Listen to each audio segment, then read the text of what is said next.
I'm wondering if we're at a I think we are, at a crossroads where we have to look at AI and the number of apps that are out there, not like we've looked at ed tech tools in the past. I hope so. Because we're looking at them obviously in the past as like, where can I apply it? How can I substitute and go through this progression of the SAMR and so on?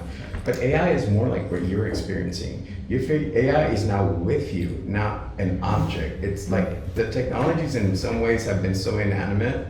Oh, I'm told I gotta engage with this, so I gotta input, output. But now it's like, no, I get to partner with the AI and I get to solve problems at different levels. So it's like digital transformation when we went from paper to like digitizing an entire school district.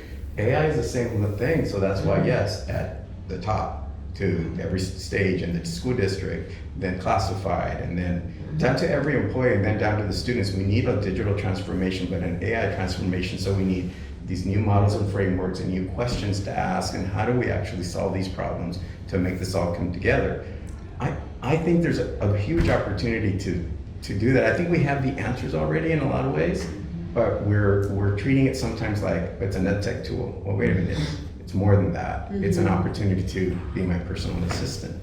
It's an opportunity for a dashboard to actually give me feedback. An AI inside of a dashboard is powerful, I think. And when there's a dashboard and I can ask questions to the AI to show me the trends of what all my classes are doing, and then show me whether they're not learning it, that should be a reflection on me, the teacher, for one, or a reflection on what about the learner variability of students? What can I discover about my students if I can really know? So the AI has the potential to access so much of that information. Could we solve new problems?